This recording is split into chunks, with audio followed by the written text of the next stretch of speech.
first. Good morning, everyone. It's 1:30. What? It's 1:30. Sorry, good afternoon, everyone.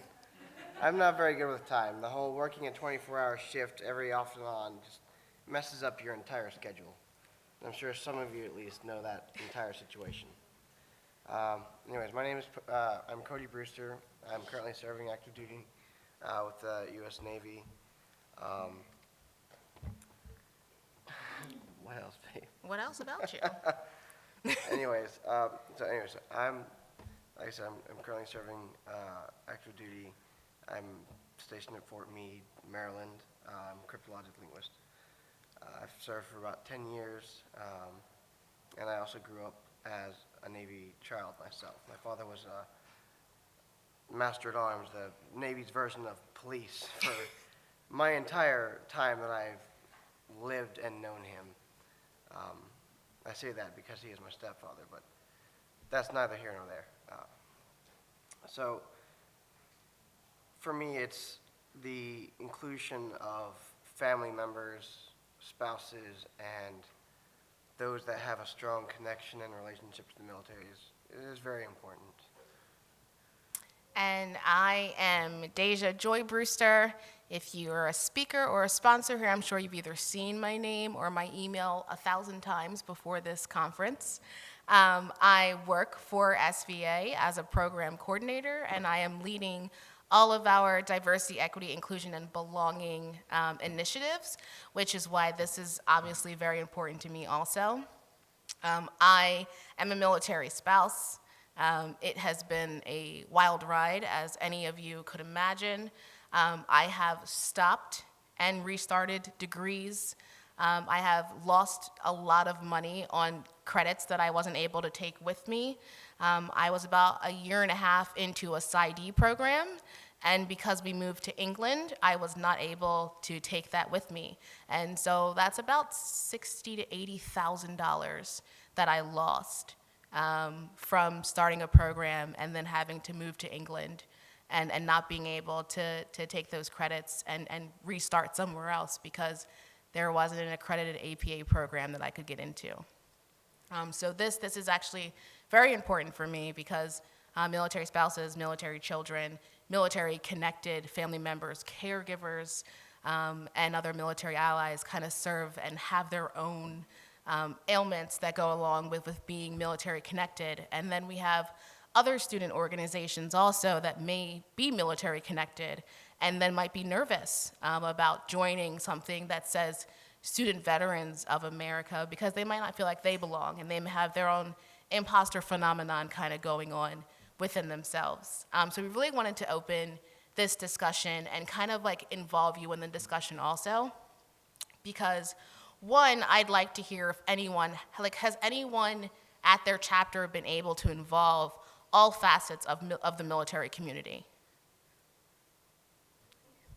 We've got like some kinda, some shaky, and some are just like, no, not at all. Like everyone's a veteran, everyone's served, like we don't have spouses, we don't have caregivers, we don't have children, we don't have military allies, we don't partner with other student organizations, like it's just us in our silo. Yeah? Yeah.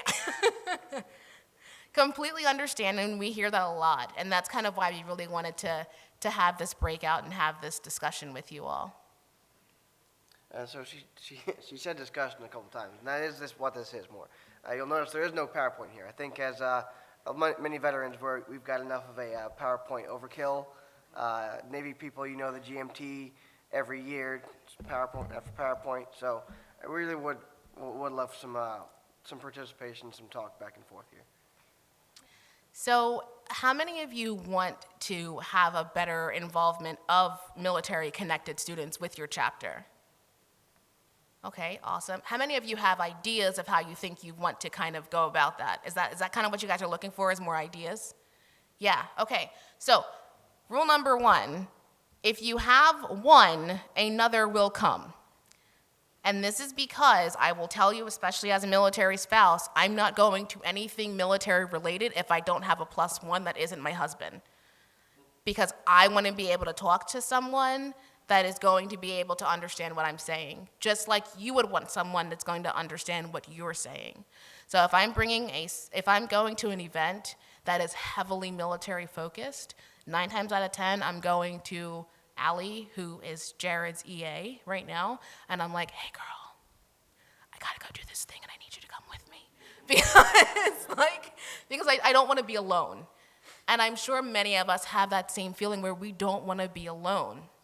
And as someone who is also a black woman, I also don't want to be alone in that facet either. And so 9 times out of 10, I'm like, all right, I'm going to this military thing, and I don't know if anyone there is going to not only know what it's like to be a military spouse, but to look like me. And that's another thing, just being a woman and being a minority as itself is something where we want to feel included because we see ourselves there. And another thing that I've seen is people are like, well, how do we get more women? You find that one, and that one will bring others. That is incredibly important. So here's a question. How many of you just know military spouses on your campus? Okay, have you invited them to your chapter? Awesome, and what has been their responses? Can you come up to the mic for me? Sure. Awesome.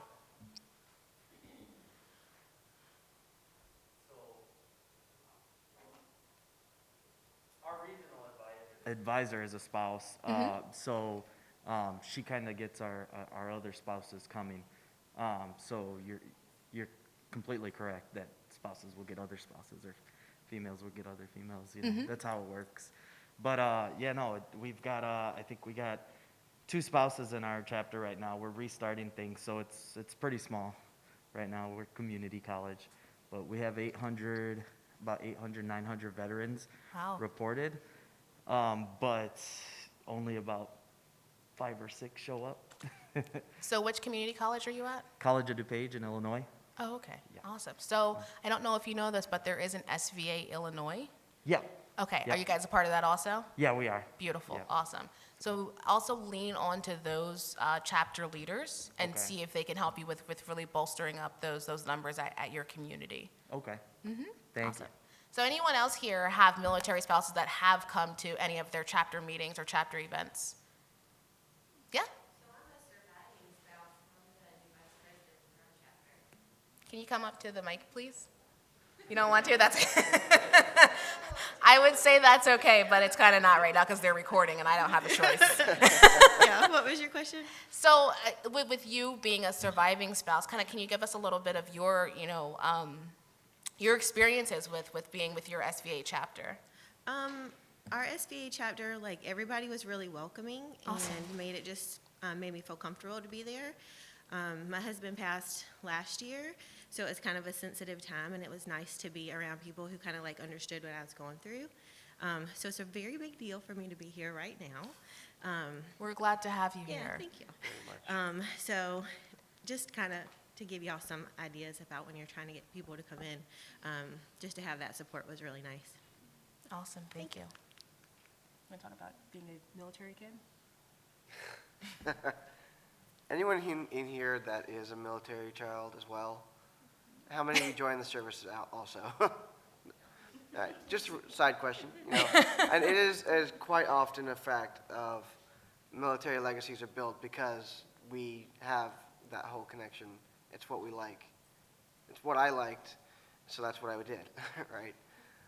For me, growing up as a child, I don't think I lived anywhere more than 2 to 4 years.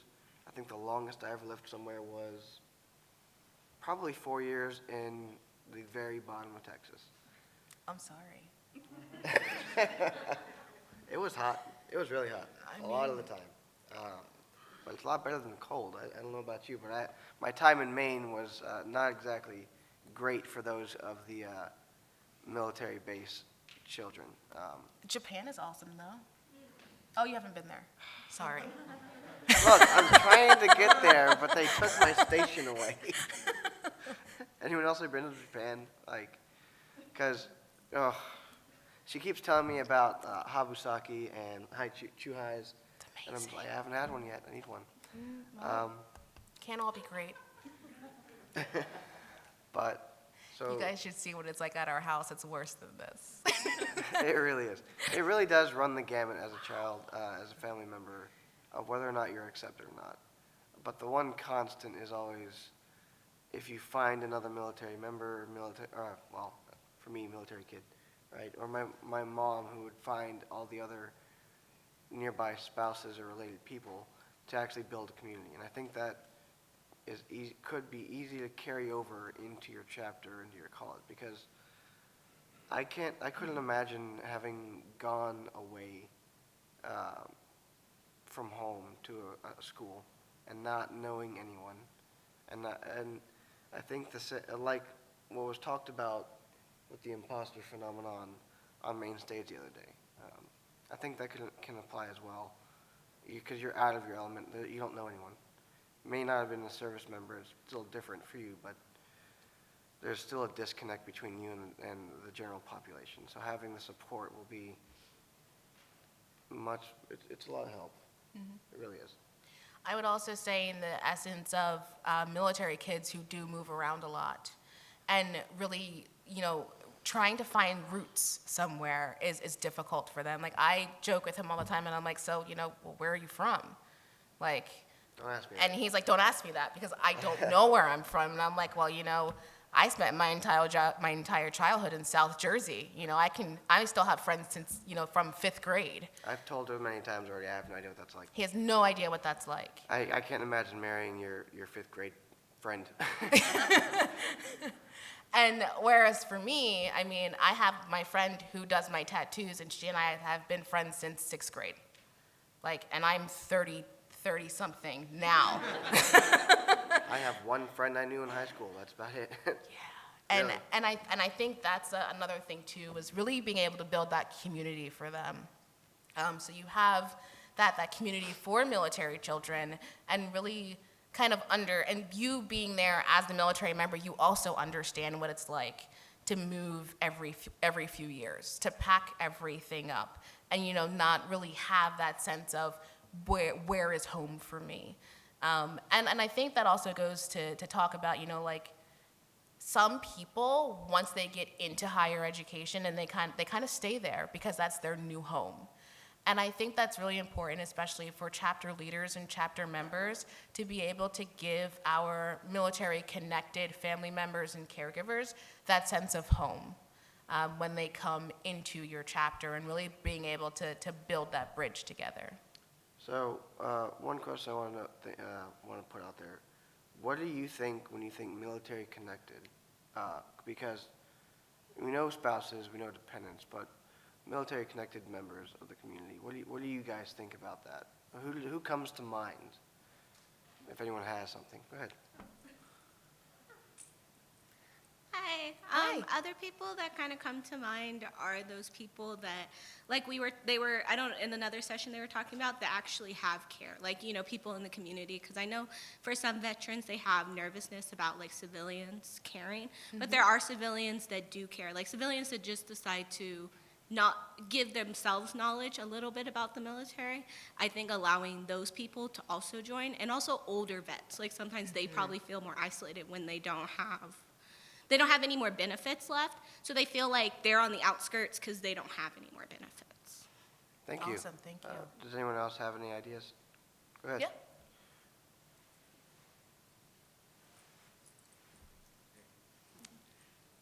Yeah, so what comes to mind is we opened up a lot of our events to other organizations that were on campus, and it was word of mouth at first, where we were like, hey, our club's doing this thing, you should see if your club wants to come out. And they're like, oh yeah, what's your club? And we're like, oh yeah, we're the SVA for Georgetown. And then they're like, oh yeah, that's cool, my grandpa served when he was alive, or so-and-so. And I really respected him for that, because that helped my dad go to school, and he helped me go to school. And it's that appreciation for their service, even though it was decades ago. And even that's enough to help them connect to some of the veterans and break that barrier down. Absolutely, thank you. So thank you very much. I asked this question because when we had first discussed this panel, and we were going through what we were talking about, and I didn't really understand what Joy meant when she talked about military connected people. especially being the service member myself. It's not something I was able to really branch out and go on about. You want to give some of the examples you gave me? Like, Yeah, so it was a lot of conceptualization and kind of getting him to understand all of the moving pieces of being military connected. So you have like Gold Star spouses that are technically still married, still military connected, but they still don't feel connected to the military sometimes. I know I'm very close with someone who lost her son, and she's still military connected, but she doesn't feel part of the military community. And she's on campus, and she's like, I don't feel like I belong in SVA. And I'm like, but why not? And she said, well, my son served, but you know, he passed away and he's not here anymore. And I said, that doesn't make you any less of part of our community. And I think that's something that, especially with us being in the community, is making them feel like they still belong, and like letting them know that they still do have a place with us. And a lot of the way of saying it is by word of mouth, and by hosting events, and also by going to other organizations on campus and just seeing what they're doing also. So I think really being able to branch out and having the ability to speak to people is incredibly important. And like with being either in the military or a military spouse or a military child, you have to meet new people literally all the time. Like I have met so many new people just in this last 3 days, and people who literally come up to me and they're like, oh my God, you're Joy. And I'm like, oh my God, who are you? Like, more like, times than you can think. like, it's, and I'm like, are you reading my name tag? And I'm like, no, I just followed you on LinkedIn. And I'm like, I don't remember this. But the thing is like, I've literally, so my LinkedIn has like gotten like 300 some odd connections in the last 3 days. And it's just because like, one, I'm here, but two, like I'm using my voice. And I think that's something incredibly powerful that everyone in the military community has, and that's your own voice and your own story. And the thing is that many of us have those stories, but we're scared to use our voice. And I was like that before too, even though it's probably not obvious. But it's true, where I've had plenty of times where I'm like, you know what? They're not going to want to listen to me. They're not going to want to hear what I have to say. I'm just a spouse. I say that all the time, and everyone's like, why do you say that? And I'm like, because that's what I've been told, and that's how I feel, as I'm just a spouse. Like that's it, and that's where it ends. And then someone will be like, but you've done so much. And I'm like, yes, but at the end of the day, I'm still just a spouse. Like, he's the active duty member. He's the one that does all the things. And I'm not sure if there's any spouses in here that have felt the same way, or if you have spouses that have felt this way also. But a lot of the times, that's how we feel, and we're like, well, you know, maybe because I'm a spouse, they don't want me here. But the thing is that we all share something within the military community, and we all bring something different to our chapters. And I can tell you, the one thing that most military spouses will bring to your chapter is organization. Like, that is something that I can promise you military spouses definitely have, because when it's time to PCS, there's a lot of things on the back end that I know for a fact many of us military spouses are handling. It's getting things together to be packed. It's packing things that you don't want the movers to touch. And let me tell y'all, that is a lot of stuff. You want to talk about how I moved to England and back? It was because of her. We moved to England and back, and I was pregnant, and we have 2 other kids, and I was getting my school stuff, and I was picking schools for my kids, and I was getting together all of our medical information. I was making sure that we had appointments. I was literally organizing an entire move across the country while still, ocean, across the pond, while still working myself and going to school. So when I tell you that the one thing that I know that most military spouses has as an organization, I'm saying that from experience. And let's be honest, how many of y'all might need some help with organization and keeping like data and like following up on people and getting like information to and from administrators or to and from your advisors, or getting to places where your administrators are and actually being able to talk to them? That is something that I hear a lot. And I will tell you, for some ungodly reason, military spouses know how to go to a commander really quick, and they will not be scared to go to an administrator. So No, they that won't. that might be something like if you're like, you know what, we need more certifying officials. Who can we get in front of the president of our university? Who can we get in front of our administrators? I can guarantee you that there will be a spouse who will find out how to do it, and it will not be through an ICE complaint. Yeah, absolutely. Can tell you from my own current military experience. Well, we all have it. Just in my office, getting paperwork up and down the chain of command is its own hassle. If Joy was in here doing it for us, it would be to the commander in probably like a day. Yeah. So, on another counterpoint to that, I think I wanted to ask everyone, as a bit of a prelude. So yesterday at the luncheon, I sat with some individuals. They saw the speaker, and they were like, "What are you doing?" I told them a little bit of what we're doing. And I made my mini case of the idea of what we're going to be talking about today. And then his counterpoint was a feeling I hear from a multitude of veterans all the time. And the feeling I think Joy is very familiar with, which is why he keeps saying, "I'm just a spouse," was that how much credit are we giving to the spouse's dependents using the benefits of the service members who are the ones who served or could have been in the line of fire? And while that's valid, I don't think it's about credit. I think it's about supporting a community. And what I wanted to know was, for those of you in this room, I assume you're here to try and figure out how to include people, right? But within your chapter, how often do you hear these dissenting voices of, well, they're not the veteran, they're not serving. Why? Anyone? Go ahead. It's okay. You're fine. So Jason Mills, you were in, he said this is a safe space. I would like to say that as well. This is a safe place. This is a room for a topic of discussion. So I currently don't have an SVA, but at my prior community college, we had a Troops and Students Connect Club, and one of the problems, I had a couple of members that were really uncomfortable having spouses and dependents in there. They felt like they couldn't be themselves, and I had to do essentially separate meetings. Oh, wow. So that they could voice how they felt. And that was one of the questions I wrote down, how do you guys deal with that? How do you deal with a veteran who feels so uncomfortable with people who aren't veterans that they don't want to be around other spouses, they don't want to be around someone's dependents, they don't want to, one of the guys always said, any times people, it's fake bullshit, they don't want to help, he doesn't want the handout, he doesn't feel like they're a part of our community.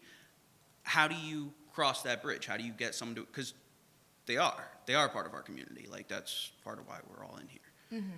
How do you get someone who's struggling with that to cross that bridge, or is the separate meetings and trying to slowly bridge the gap through events, is that the way to go? So I would agree with initially kind of having separate meetings and letting everyone kind of understand what's going on. But at the same time, I would also ask them the question, well, why are you uncomfortable? What about this community makes you uncomfortable? And what about them makes you uncomfortable? Do you know them? How do you know they don't understand? Yes, they may not have been deployed, but I'm sure that there are other things surrounding deployment that they would possibly understand. And then I would ask them, would you tell your spouse or significant other that they're not a part of your community? Because if my husband came to me and told me, oh, no, you're not part of the military community, I'd be like, okay, but why not? I may not be a veteran, which I can absolutely say I am not, and I will never, ever say that I was. But what makes me not part of the community? What makes me not part of having to be on a military base or understanding, military lingo or working in the military space for the last decade? There's a lot that military spouses, military children, caregivers, there's a lot that they do understand and that they do have to understand in order to, understand minute nuances of the military community, especially when it comes to veteran benefits and the VA and making sure that people get their benefits or are able to see a doctor. That is a myriad in itself. And I can tell you, as someone who has helped with veterans benefits before and really making sure that people were getting the benefits that they deserved or getting the discharge disability rating that they deserved, that is a lot of work to do. And understanding all of that paperwork is a lot to do.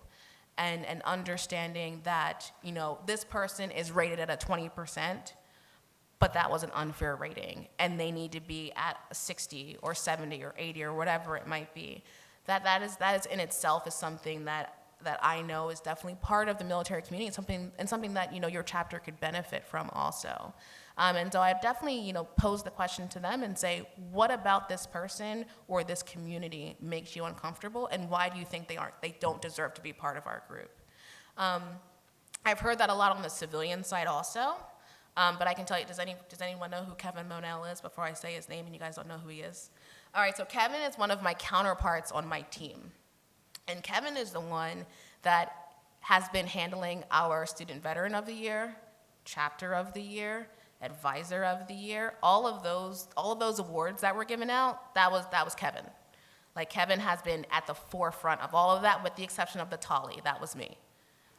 And he has immersed himself in military culture so much that he's starting to use phrases that I've used, but now he's using them, and he has almost no military background whatsoever.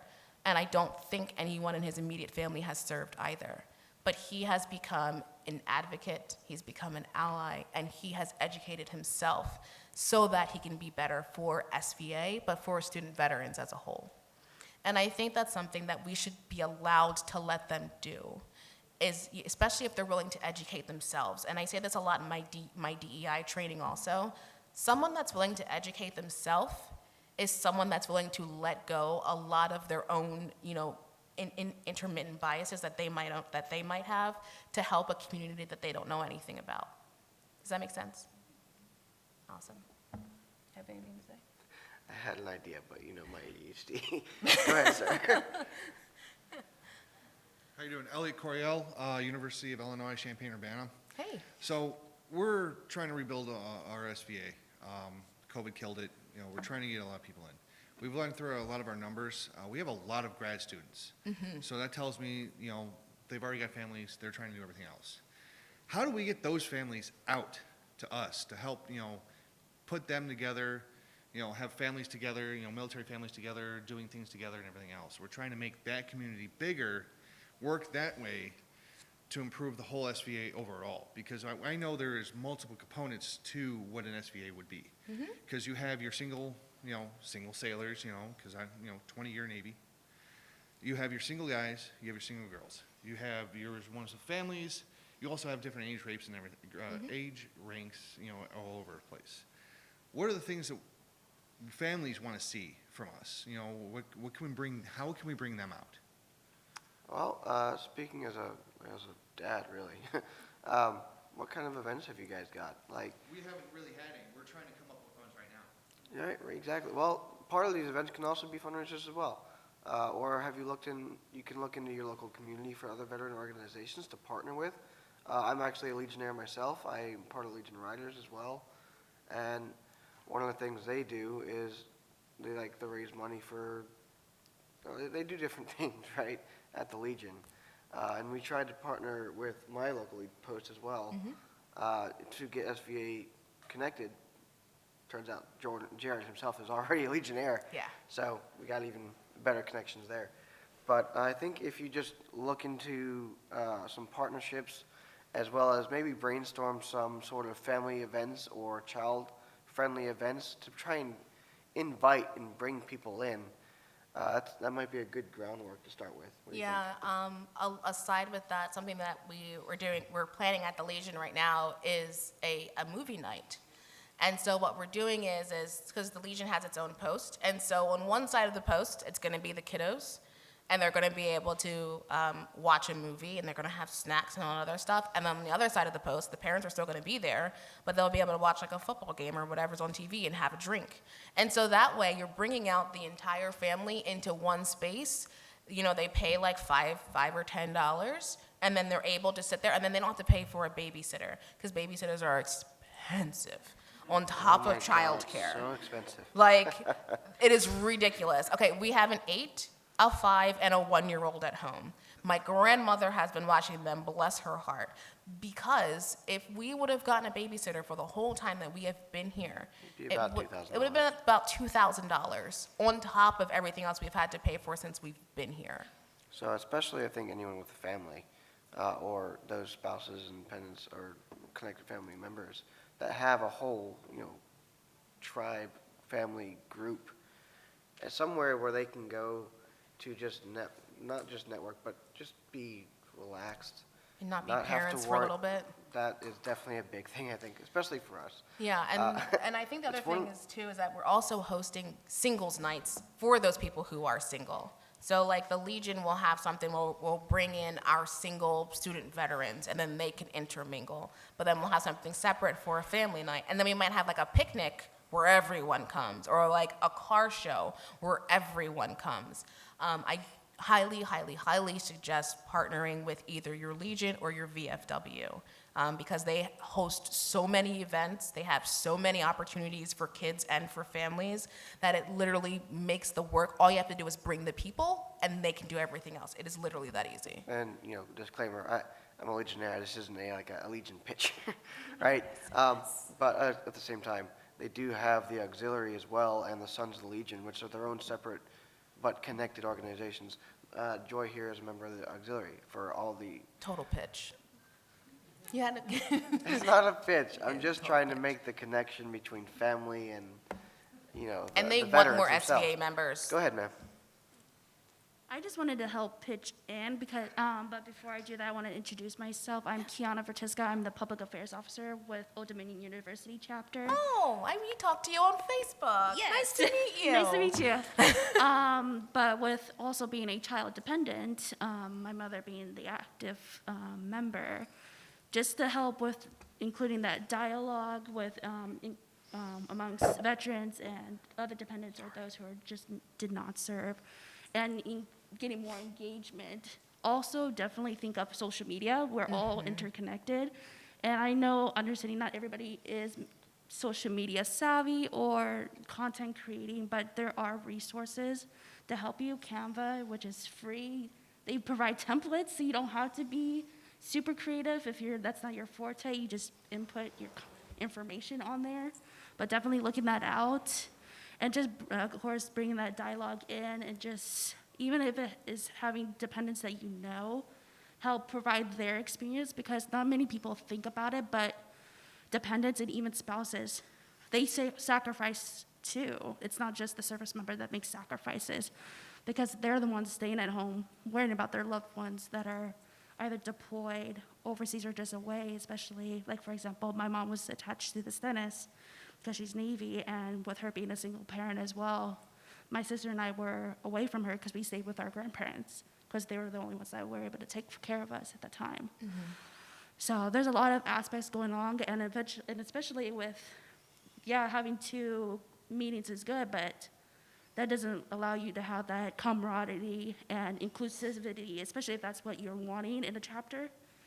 So it's just trying to merge closely together. Exactly. And all that information. And then just taking it day by day, but don't think everything has to be put on yourself, especially if it's just you trying to start creating a chapter. Just try to build a team. That way you can delegate and branch out, because then that also brings in more information and ideas. Absolutely, thank you. And definitely bridging that gap is important, after you're able to talk to both groups and bringing it kind of everybody into like a come to Jesus, kumbaya type moment. So you want to talk about other student organizations? Well, for a second, I was actually going to come back to what we were just talking about. Go for the actually. gold one. Well, I was actually curious. So the non-veteran members here today, if you had any ideas that you would like to share for what would bring you to a chapter, like what kind of things would you look for to try and be that would bring you to the chapter or make you feel included? Go ahead. Hi, I guess I should start saying, I'm the president of the Pima Community College of Arizona. I'm president of their chapter. Right now, one thing that's helped a lot is my coordinator making it clear to me that I am accepted and that my values and everything like that, that definitely helps. So I feel like making them feel more valued. Because I think even being here is like really, like, you know, the imposters, like it's awkward when you guys ask like, who's a veteran? And then I'm like, oh, you guys all raised your hand. And I'm just like, well, when you say dependent, I got you. Yeah. So it's definitely that, like making it more inclusive. Like, because, you know, unlike maybe before, if you guys said it, you would be surprised of how many hands, you know, actually go up and stuff. So like making it maybe more inclusive, like I think using the term like military connected that I've been hearing, that I think is definitely making an improvement. Like I feel like I'm actually like a part of the community because I care. You know, I wouldn't have started what I started with my coordinator because he was looking for people. Like there was veterans coming in and he wanted just someone to help him. And I felt so bad and I was like, you know what, I care, like let me help. And like I'm able to get other dependents to come. I've helped, you know, some of the military people, like some of the veterans that weren't sure about me, just to talk to me, tell me what it is about me that you don't like you said, like that's definitely has helped them feel more confident in what I want to do. Because I let them know, like, I'm not knowledgeable. I don't know all the terms all the time. Like, I was like, and sometimes some of the terms, I'm like, okay, I think that's a C. Like, I'm like I'm trying to, like, keep up with everything. But understand, like, I'm learning a lot. Like, you know, I try to make sure that I'm here for them. You know what I mean? So, like, understand that a lot of people who are your allies are here for you. Like, they wouldn't be an ally if they weren't here for you. Absolutely. So, yeah. Awesome, thank you. Thank you. I absolutely love that idea.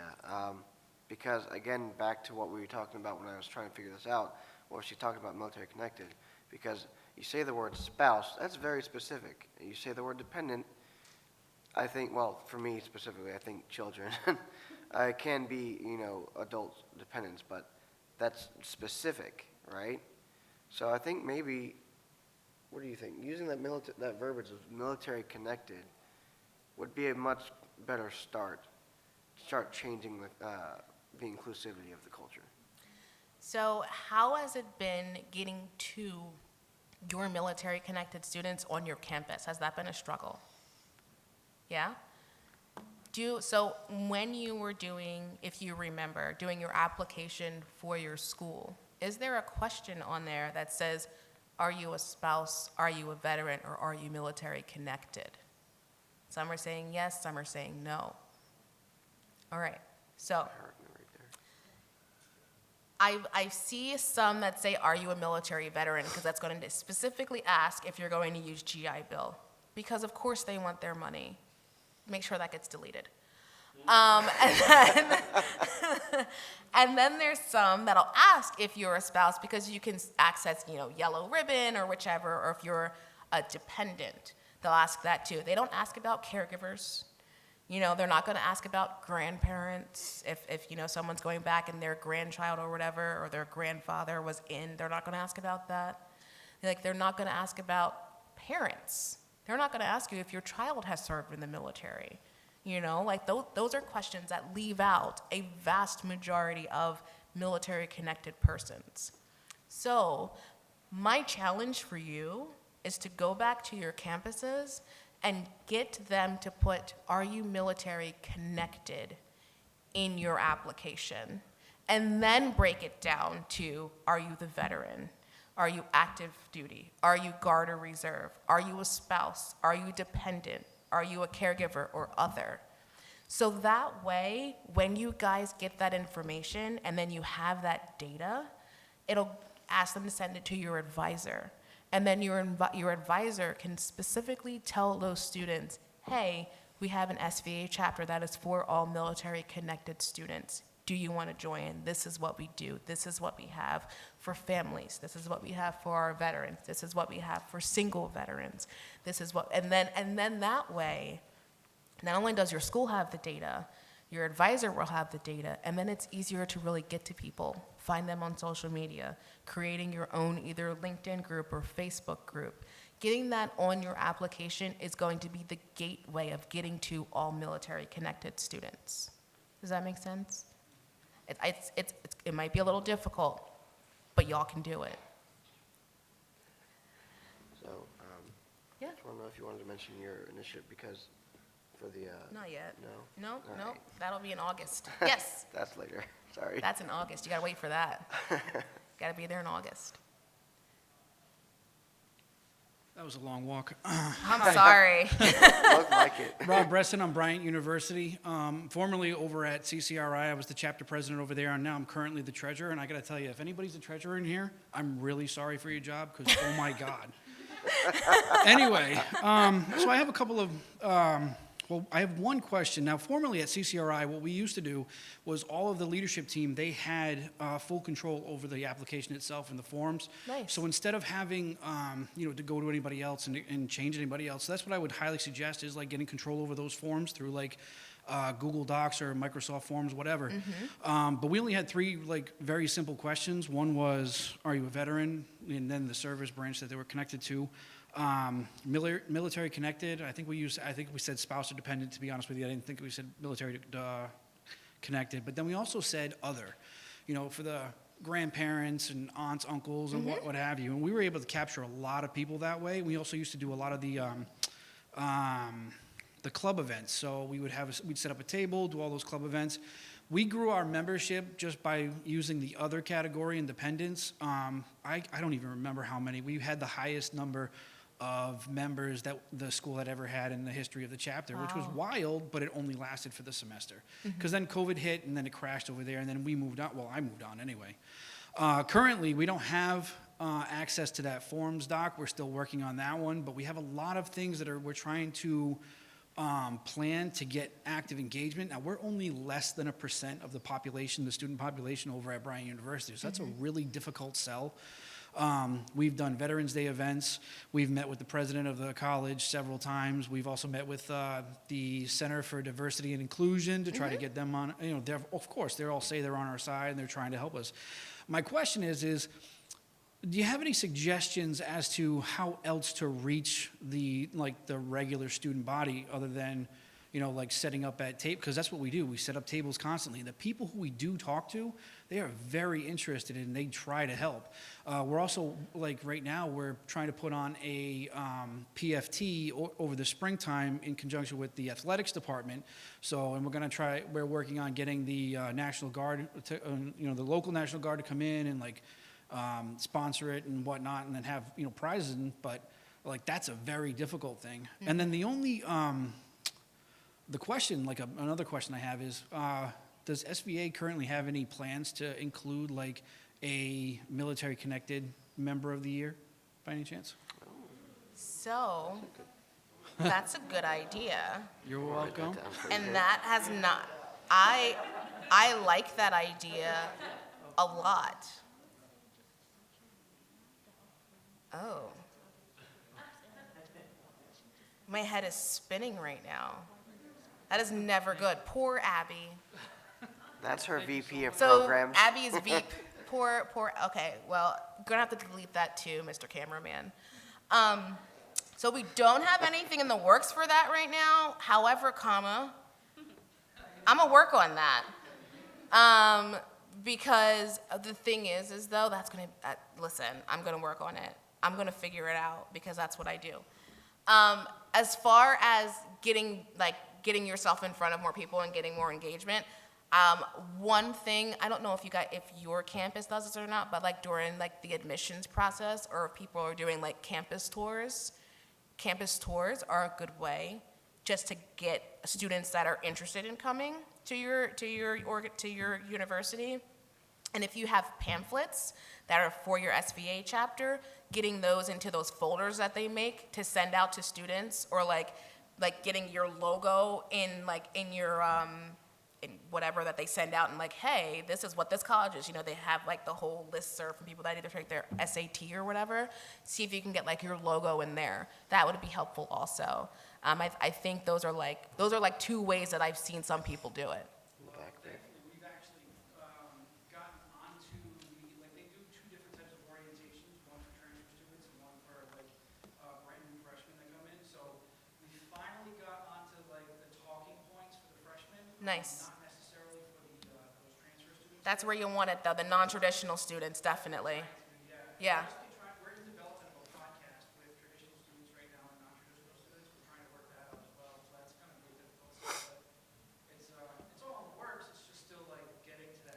Yeah, it takes a little bit, but that grit and that determination, you will get there. I think you had a question, right? Yeah, go for it. Hi, I'm from James Madison University, and Hi. one of the ways that we have found the best way on campus to connect with students that are connected to the military is on Veterans Day, we set up a flag for everybody lost during the war on terrorism. And when you come into the quad, I'm sorry, No, you're Oh, you're fine, don't worry. and you see 7,000 flags, people start asking questions. And we can tell our story and get people to know us and get people involved. So it's such a powerful thing, and people come and they gather and they take pictures and they ask questions, and truly that's the best way. Absolutely. Thank you so much.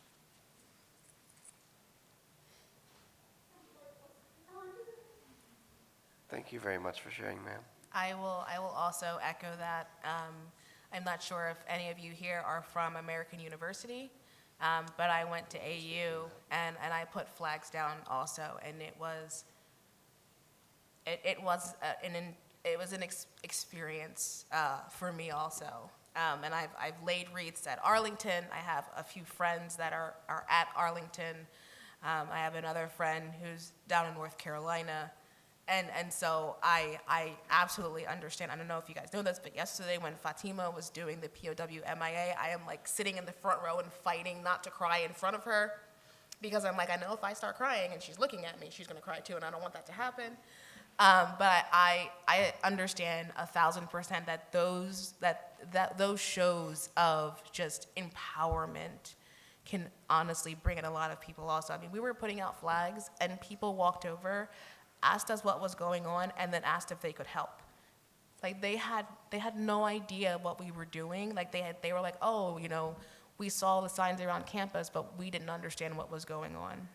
And when they heard what we were doing, why we were putting flags out, how many were going out, who was there, what we were doing, they were like, oh, my so-and-so served, and this is for that person. And really being able to give them a space to just feel like, I can honor my loved one and still be here. It has been a tremendous force in really, gathering up other people to be part of your chapter. So thank you so much for sharing that. I think we have 12, 13 minutes left. I was interested in just opening the floor for any discussion or questions anyone wants to have, really, unless you have something else, dear. I think my only one is, how many of you have partnered with other student organizations on your campus? Beautiful. Awesome. How many of you want to partner with them, but you're not sure who to partner with or how to? Awesome. Partner with everybody. No, for real, the more connection you make, the better. Connections, networking, going to their events, wearing your SVA shirts on campus, branding. I don't know if anyone did regional summits here, but Abby had a big, speech about branding, and she literally had on like 14 different shirts while she was doing it, and then she had stickers all over her face. It was great. It was great. She really, But I am Kept going to adding tell stickers. you first, start off with your student government groups and policy groups. Start there. And then from there, go to other student organizations like your diversity areas, the LGBTQIA areas, then go there. And then from there, you want to go to people that have close administration support, because those are the people that are going to be able to bridge that gap for you also. Make sure, if you don't, or if you do, if you have someone that's like your disability liaison and they have a direct connection to any counselors on your campus or the disability office on your campus or your chief certifying official on your campus, bridge those gaps, make those relationships. How many of you on your campus know who your certifying official is? That's a good amount. How many of those who have their hands up have a good relationship with their certifying official? Beautiful. Awesome. You need having a good relationship with your certifying official is paramount. And I'm going to ask this question, and it's probably going to hurt some of your souls. And I'm sorry. How many of you have a decent enough relationship with your local VA? Awesome. Nice. I know it is not a fun entity to work with, but there are people at your local VA that can help. So if you can, your local VA can also help with things like your certifying officials and making sure that the money that the certifying official gets goes back to your student veteran population, because it is written down that there is money allocated within your GI Bill that goes to your school for your student veteran population and the certifying officials.